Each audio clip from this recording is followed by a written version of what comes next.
Hi అండి, నమస్తే. Welcome back to my YouTube channel. This is SK Molali, mechanical department assistant professor.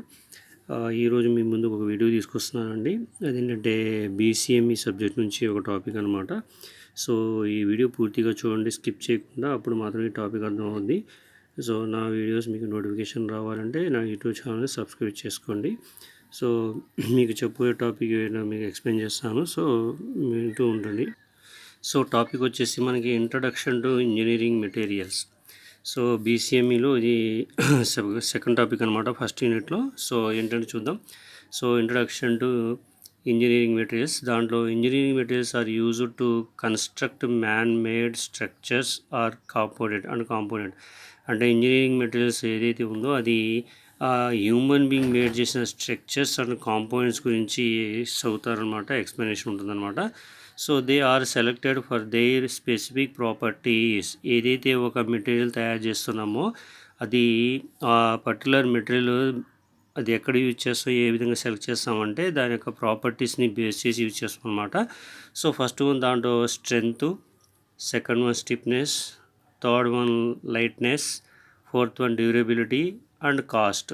So ఈ ఐదే కాకుండా ఇంకా చాలా ఉంటాయి. దాన్ని పర్టికులర్గా పారామీటర్ మీద చేసుకొని సెలెక్ట్ చేసుకుంటారనమాట. సో ఇది జస్ట్ బేసిక్ దీనికి అనమాట. So engineering materials are classified different types, అంటే డిఫరెంట్ టైప్స్ 3 or 4 వాటర్ మేబీ. సో ఫస్ట్ వన్ వచ్చేసి polymers, second one ceramics and third one వచ్చేసి కాంపోజిట్ అనమాట.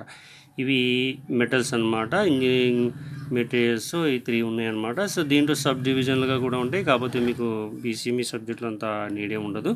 So metals are used to class of engineering materials based on strength, stiffness, ductility, common metals used in engineering. So ఈ 3 ఎక్కువగా ఈ బేస్ని చేసుకుని use చేస్తారనమాట.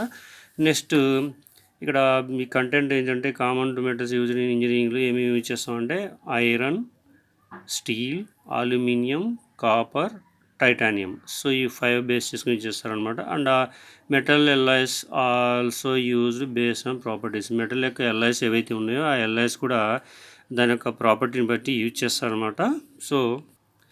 So types of మెటల్స్లో first one వచ్చేసి మనకి పాలిమర్స్ అనమాట. పాలిమర్స్ అంటే ఏంటి, ప్రాపర్టీస్ ఏంటి, అప్లికేషన్స్ ఏంటో మనకి ఎక్స్ప్లెయిన్ చేస్తాను.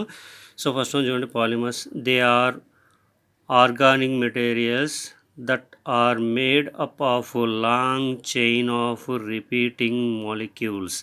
అంటే ఇక్కడ మీనింగ్ ఏంటంటే ఈ పాలిమర్స్ అన్నవి సైడ్ బై సైడ్ దానికి లేదా స్ట్రక్చర్ చేంజింగ్ అనమాట. లీనియర్గా ఉండొచ్చు, లేకపోతే బ్యాచెస్గా ఉండొచ్చు, లేకపోతే స్క్వేర్ బాక్స్లో ఉండొచ్చు. జస్ట్ అంటే ఒకటి స్టార్ట్ అయిందంటే అది చైన్గా కంటిన్యూగా వెళ్ళిపోతుంటుంది అనమాట. ఎగ్జాంపుల్ ఇక్కడ డయాగ్రామ్ గీసాను అనమాట. ఇది ఒక మాలిక్యూల్, ఇలా కంటిన్యూగా రన్ అవుతూ ఉంటాయి అనమాట. వీటిని ఏమంటారంటే లీనియర్ పాలిమర్స్ అంటారు. అంటే లైన్లో ఉన్నాయి కాబట్టి దీన్ని లీనియర్ పాలిమర్స్ అంటారు. ఒకవేళ బ్యాచ్గా ఉంటేనేమో సర్కిల్గా ఉన్న సర్క్యులేషన్ అంటారు, లేకపోతే డిఫరెంట్ డాట్స్ టైప్ ఉంటే దాన్ని డిఫరెంట్ వే అంటారు. So linear polymer. So properties ఏంటి, పాలిమర్స్ యొక్క ప్రాపర్టీస్ ఏమున్నాయో చూద్దాం. అది ప్రాపర్టీస్ ఫస్ట్ లైట్ వెయిట్, తర్వాత good corrosion resistance, third one toughness, fourth one elasticity, fifth one heat insulation, తర్వాత సిక్స్త్ వన్ వచ్చేసి రియాక్టివిటీ. సో ఇవి ప్రాపర్టీస్ ఆఫ్ పాలిమర్స్. సో అలాగే అప్లికేషన్ చూద్దాం. సో అప్లికేషన్స్ ఏమున్నాయి చూద్దాం. First one plastic, second one rubber, third one elastomers, fourth one packing, fifth one construction, sixth one వచ్చేసి clothing. So ఇవన్నీ polymers అనేవి వీటిలో యూజ్ చేస్తారు అనమాట అప్లికేషన్స్. సెకండ్ వచ్చేసి సిరామిక్ అంటే ఏంటి, ప్రాపర్టీస్ ఏంటి, తర్వాత అప్లికేషన్స్ ఏంటో చూద్దాం.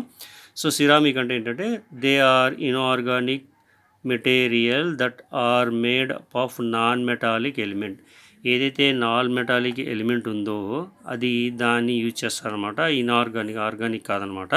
సో అవి దాంట్లో ఎలా ఉంటాయి అని చూసినట్టయితే మనకి చిన్న డయాగ్రామ్ తీసుకుందాం. ఇది ఆస్టనేటర్ డయాగ్రామ్ అనమాట. ఇది ఒక బ్రాంచ్ ఉన్న మాలిక్యూల్స్ అనమాట. సో ఇది యాంగిల్ ఇంక్లేషన్ అనమాట. దీన్ని వెయిట్ వేసుకొని హీట్ చేసినప్పుడు ఏమవుతుందంటే స్టీమ్ ఇట్లా స్క్వేర్ బాక్స్ కన్వర్ట్ అవుతుంది. అంటే మాలిక్యూల్ డిఫరెంట్ అనమాట. 1 2 3 4 ఇన్సైడ్లో ఉండే పార్ట్ అనమాట.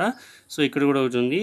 ఇక్కడ 1 2 3 4 1 2 3 4 ఈ 4 అనేవి ఇన్సైడ్ ఉంటే స్టేబుల్గా ఉంటాయి అన్నమాట. ఏదో ఒక ఇందులో మాలిక్యూల్ ఉంటే అలా కాకుండా హీట్ చేసినప్పుడు ఏమవుతుందంటే చేంజ్ అయిపోతుంది. ఇది అన్స్టేబుల్, అంటే ఇక్కడ క్లారిటీగా స్టేబిలిటీ ఉండదన్నమాట. సో ఇదైనా ప్రాబ్లం లేదు, ఇదైనా ప్రాబ్లం లేదు, జస్ట్ అర్థం కావడం కోసం ఎగ్జాంపుల్ అనమాట. నెక్స్ట్ సిరామిక్ యొక్క ప్రాపర్టీస్ ఏంటి, సిరామిక్స్ యొక్క ప్రాపర్టీస్ ఏంటి, సిరామిక్స్ ఎగ్జాంపుల్ చెప్పవచ్చు అనమాట. హ్యాండ్ మేడేస్ అనమాట, అంటే కుండలు కావచ్చు, లేకపోతే డిఫరెంట్ టైప్స్ అనమాట. అలా ఐరన్ మన మట్టితో తయారు చేసినవి కావచ్చు, అవి ఇలాంటి అనమాట సిరామిక్స్ అంటే. నెక్స్ట్ ఇక్కడ ప్రాపర్టీస్ అని చూద్దాం. High strength, hardness, heat resistance, poor impact strength, high softening temperature, brittle nature, non magnetic. ఇవి ప్రాపర్టీస్ ఆఫ్ సిరామిక్. మ్యాగ్నెటిక్ తత్వం అనేది దీంట్లో ఉండదన్నమాట. హై సాఫ్టనింగ్ అంటే మెత్తగా ఉంటాయి అన్నమాట. హై స్ట్రెంగ్త్ గట్టిగా ఉంటాయి, హార్డ్నెస్ గట్టిగా ఉంటుంది, ఇక్కడ హీట్ రెసిస్టెన్స్ హీట్ని రెడ్యూస్ చేసుకుని ఇది ఉంటుంది అనమాట. సో నెక్స్ట్ అప్లికేషన్స్ వచ్చేసి ఇక్కడ ఏమో చూద్దాండి. అప్లికేషన్ వచ్చేసి గ్లాస్, కాంక్రీట్, తర్వాత సిలికాన్ కార్బైడ్, తర్వాత వచ్చేసి మనకి గ్యాస్ టర్బైన్స్లో యూజ్ చేస్తారు, హీట్ ఎక్స్చేంజర్లు యూజ్ చేస్తారు, వెల్డింగ్లో యూజ్ చేస్తారు, నాజిల్స్లో వాల్వ్స్ యూజ్ చేస్తారు, తర్వాత కటింగ్ టూల్స్లో యూజ్ చేస్తారు అనమాట. తర్వాత క్రూసిబుల్స్లో యూజ్ చేస్తారు, బోన్ అండ్ జాయింట్స్లో. క్రూసిబుల్ అంటే ఏదైనా ఒక మెటీరియల్ హీట్ చేసేది అనమాట. మెటీరియల్ దాంట్లో వేసి హీట్ చేస్తారనమాట. హీట్ చేసిన తర్వాత ఏదైతే మనం డిజైన్ చేసామో దాంట్లో ఆ మెటీరియల్ని ప్యూర్ చేస్తారనమాట. సో ఇది వచ్చేసి మనకి ఇక్కడ సిరామిక్ సంబంధించి అనమాట. నెక్స్ట్ వచ్చేసి దీంట్లో కాంపోజిట్ మెటీరియల్స్ ఎలా ఉంటాయి. సో ఇక్కడ చూడండి, కాంపోజిట్ అనమాట. కాంపోజిట్స్ అంటే ఏంటి? కాంపోజిట్స్ అంటే they are mattered that are made up to 2 or more different materials that are combined to produce a new material with improved properties. అంటే ఇక్కడ 2 or more different మెటీరియల్ అన్నారు, అంటే 2 వేరు మెటీరియల్స్ కలిపి కంబైన్డ్గా ఒక మెటీరియల్గా కన్వర్ట్ అవుతుంది డిఫరెంట్ ఇంప్రూవ్డ్ ప్రాపర్టీస్తో. ఎగ్జాంపుల్ చెప్పాలంటే ఇక్కడ మనకి శాండ్విచ్ టైప్ ఎగ్జాంపుల్ చెప్పొచ్చు అనమాట. సో ఇక్కడ మెటల్ చూసినట్టయితే ఇది ఫైబర్ అనమాట. ఇది ఫైబరు, దీన్ని ఫిలమెంట్ రీఎన్ఫోర్స్మెంట్ అని కూడా అంటారు. సో ఇక్కడ మ్యాట్రిక్స్ అనమాట, దీన్ని పాలిమర్ అంటారు. ఈ రెండు ఒకదాంట్లో ఒకటి మిక్స్ చేసినట్టయితే, అంటే ఇన్సర్ట్ చేసినట్టయితే మనకి కాంపోజిట్ మెటీరియల్ అనేది తయారవుతుంది. సో 1 2 3 4 5 6 ఆపోజిట్లు కూడా 1 2 3 4 ఇలా ఇన్సర్ట్లు ఉంటుంది అనమాట. ఈ ప్లేట్ వచ్చేసి ఇక్కడ ఉంటుంది, ఇదేమో దీంట్లో ఇన్సర్ట్ చేస్తారనమాట. దీన్ని రీఎన్ఫోర్స్మెంట్ అంటారనమాట. ఇది కాంపోజిట్ సంబంధించి అనమాట. సో అట్లాగే ప్రాపర్టీస్ ఏమున్నాయి, కాంపోజిట్ మెటీరియల్లో ప్రాపర్టీస్ ఏమున్నాయంటే high strength to weight ratio weight ratio అనమాట. హై స్ట్రెంగ్త్ వెయిట్ రేషియో ఇది. నెక్స్ట్ వచ్చేసి resistance to corrosion, third one వచ్చి wear, impact resistance, thermal expansions, chemical resistance, fatigue resistance, electrical light resistance అనమాట. ఇవి వచ్చేసి దీనికి సంబంధించిన కాంపోజిట్ ప్రాపర్టీస్ అనమాట, కాంపోజిట్ మెటీరియల్ యొక్క ప్రాపర్టీస్. నెక్స్ట్ వచ్చేసి మనకి అప్లికేషన్స్ అనమాట. సో అప్లికేషన్స్ ఏమున్నాయంటే మనకి కార్బన్ ఫైబర్, తర్వాత గ్లాస్ ట్యూబ్, తర్వాత గ్లాస్ ఫైబర్, తర్వాత aerospace, automotive, construction, sports equipment, marine and medical, ఈ వీటిలో ఇవి యూజ్ చేస్తారనమాట. సో ఇవి కాంపోజిట్ సంబంధించి, కాంపోజిట్ అంటే ఏంటి, కాంపోజిట్ ప్రాపర్టీస్ ఏంటి, కాంపోజిట్ సంబంధించి అప్లికేషన్స్ అనమాట ఇవి. నెక్స్ట్ వచ్చేసి మనకి ప్రాపర్టీస్ ఆఫ్ ఇంజనీరింగ్ మెటీరియల్స్ ఉందన్నమాట. So properties of